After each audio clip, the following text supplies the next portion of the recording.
Hello, everybody. Today we're going to talk about ghosts in theatre, and more particularly about ghosts in the history of theatre. I'm going to talk about the first Danish production of Hamlet, which was performed at the Royal Danish Theatre on 12th May 1813. If you ever have been thinking about what Hamlet has to do with Denmark and Danish theatre, you may probably immediately think of Elsinore Castle. Here you can see on the slide a night photo. Ghosts are in. It became a real eye-opener to me when I began my research on the remains of this first production. And it took me to visit different archives in Copenhagen.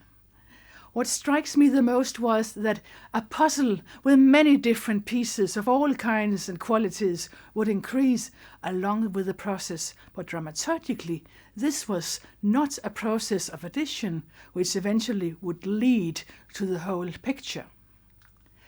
In order to interweave these pieces into a more coherent narrative, archive studies and performance analysis around a historical theatrical event would reveal how presence and absence can give a historiographical perspective of Danish theatre.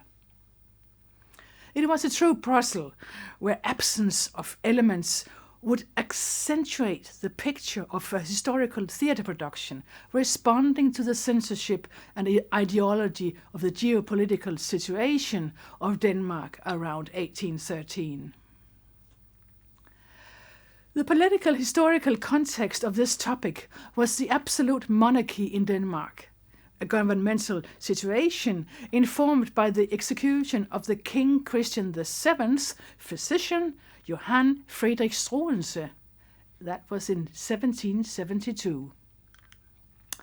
Now, Struensee not only represented rivalry, as she had a famous love affair with the Danish king's wife, the English-born queen, Caroline Mathilde.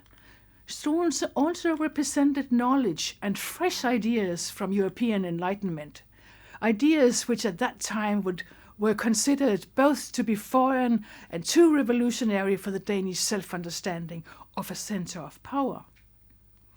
At the turn of the 19th century, the political situation in Denmark was characterized by a series of defeats and disasters, by the Copenhagen Battle, the Napoleon War, by fires and variola virus, the loss of Norway, and national bankruptcy.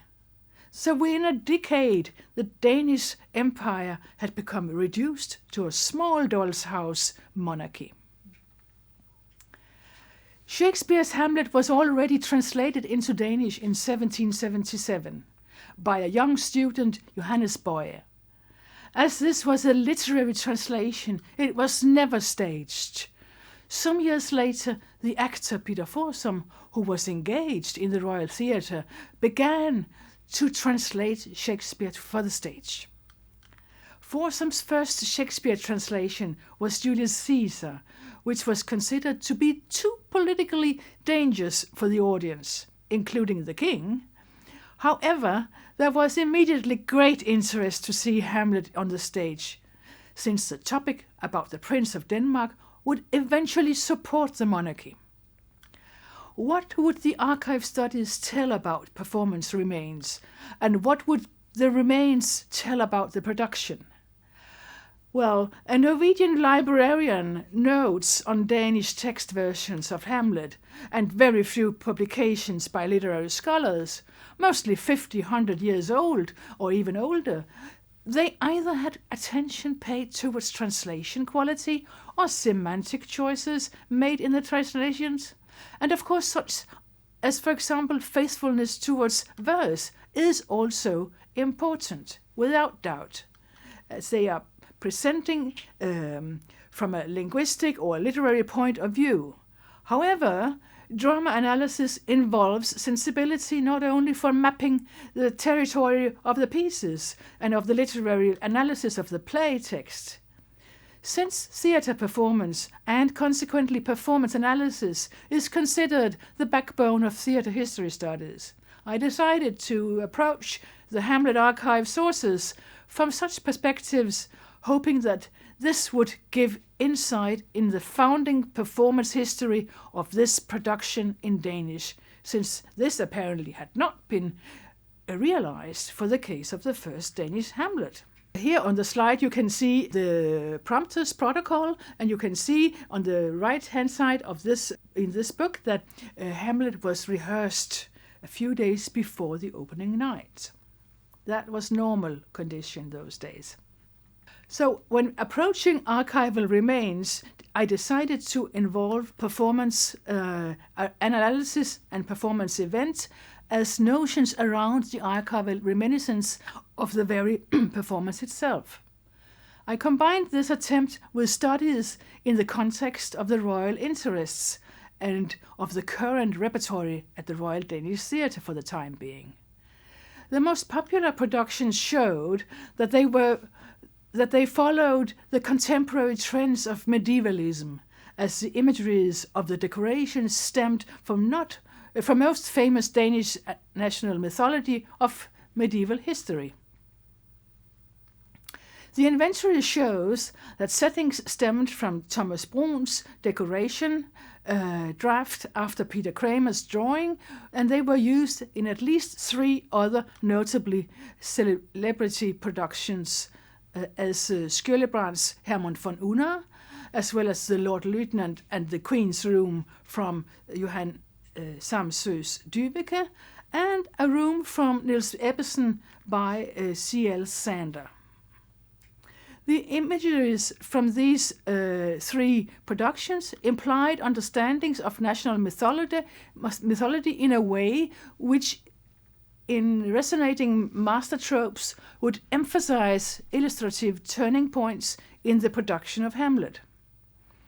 This very visual aspect of Hamlet had the function to maintain Shakespeare's tragedy as a Danish national myth, supporting the reign of King Frederik VI, who had finally taken over the throne from his mad father, King Christian VII, who died in 1808.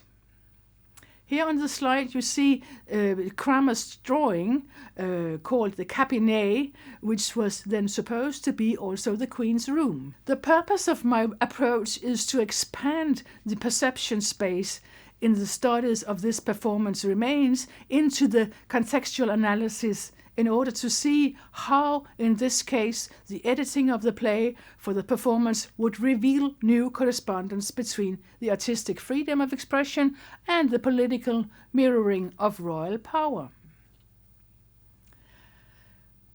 This leads to an understanding of absence in the fictional levels as a kind of political mirroring of power. The geopolitical situation in Denmark was reflected in the editing of Hamlet in such a way that Fortinbras was removed, and all mentioning about Norway, France, Poland, and England had been removed as well. This means that foreign affairs, which were problematic issues at that time, were completely taken out of the play, in order not to wake any allusion to the contemporary situation. The ghost who gives the sense of unknown threats from a character reminding the king would easily refer to the Danish king as a suspicious person. On the art level, Hamlet's famous advice to the players were also removed. This means that the discourse about artistic interpretation and performance realization was removed as if mirroring of the play within the play, the mousetrap, as we call it, would create the illusion that stage artists could evoke a revolutionary situation in the kingdom. The love story in the play was reduced to a minimum, and this had presumably to do with the king's problematic loss of his own mother, Caroline Mathilde. In total, the editing of the play, with cuttings and substantial fictional levels, can be seen as representation of internal conflicts of the royal family and the situation of the monarchy. It is obvious that the very complexity of the structured subject of Shakespeare's Hamlet, in which royal power, artistic freedom, and not least love affairs, eventually could affect critical shape, and meaning to the performance. The royal family would namely witness their own situated power mirrored in a royal Hamlet performance, which would question the monarchy on stage and reveal the lack of responsibility, referring implicitly to the self-perception of the monarch in the theatre audience. In other words, the Royal Danish Theatre literally belonged to the king, who from his childhood, brought up by his grandmother, who took him to the Royal Theatre once a week. He understood his power as to be reflected in performances on the stage. The archival sources in this case have shown that not only the very repertory, but both a dramaturgical and a contextual analysis of cuttings of the play are very useful material to understand the signification of absence. In this particular case, the absent elements leave a very interesting pattern in relationship to political matters under the reign of King Frederick VI.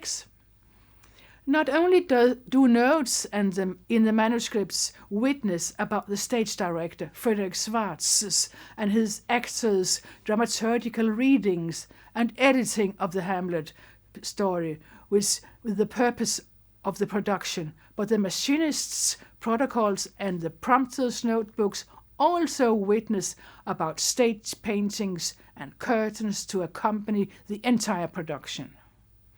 In total, this information leaves a perception of the historical interpretation and the stage imagery suitable in the context of a cultural and political tense situation for the entire production and for the Danish Royal Theatre. The director's cuttings reveal text elements which were controversial to maintain, according to the censorship. The edited and removed fragments remain a materiality which speaks about a habit giving evidence for the practice of censorship. The removed fragments now show us that the absence of themes not to be mentioned on stage, and furthermore, the absence also bear witness to a silenced dramaturgy, which in Denmark turned the Shakespearean tragedy into a light form of tragedy, even lighter than the German Trauerspiel, a notion of genre which was adopted in the Danish stage at that time. My research practice with Hamlet, with this specific dramaturgical close reading of the archival material, has revealed how the self-censorship at the Royal Danish Theatre would throw light on the production choices made for this very theatre production. In a larger perspective, the purpose of this reading is not only to see how the Enlightenment in the early days of the Danish Romanticism would throw light on the dramaturgical planing of composition. The mechanisms of the censored Hamlet turned into a dominant formal style for a particular Danish or even Scandinavian tradition. This was carried out in practice until Henrik Ibsen's use of realism in the 1870s, when Sille Beyer translated and edited Shakespeare's comedies. That took over for a while, and she transformed them into light comedies under heavy influence from French well-made plays. That was exemplified by, for instance, plays by Eugene Scribe, perceived as an educational bourgeois genre, and which had become extremely popular at the Royal Danish Theatre under the leadership of Johan Ludvig Heiberg. In this lecture, the present research has shown evidence that from censorship of the first Danish production of Shakespeare's Hamlet, a particular folk dramaturgical style gained so much power in the Danish cultural landscape that the art of editing and directing for the stage gained influence by this anti-theatrical and plain compositional form that became so dominant and characteristic of major parts of the repertory at the Royal Danish Theatre for most of the 19th century. The empirical material for this case study has been examined, taken from Rigsarkivet, the Danish National Archive, and from the archives of the Royal Library, including the archives of the Royal Danish Theatre. And also, I have been studying in Queen Margaret II's personal library, at the Royal Collection of Graphic Art also, which is called Kobberstiksamlingen. The approach has been dramaturgical in the sense that all preparations involved in the production of Hamlet have been taken into account. Almost all archival material that was found has been considered useful in its own right. They all were counting for my product. As I have been inspired by theories relating to new materialisms from Schneider, which has shown that when we throw light on the potential danger of emotional identification in reenactments of historical battles and political issues, it may also draw attention to the practice that otherwise would be seen as mere convention. I have applied spectatorial analysis of the drama to as much of this material as possible. In combination with the iconographical analysis of drafts of backdrops and drawings of costumes, I also came to the understanding that the interaction between stage and audience, not only as an issue in contemporary performance studies, but also is a question of archive studies of performances of the past. Much later, at the turn of the millennium, the feedback loop, a notion coined by Erika Fischer-Lichte, can be seen as a metaphorical notion of the fact that practices would show a negotiation of the relationship between stage and audience.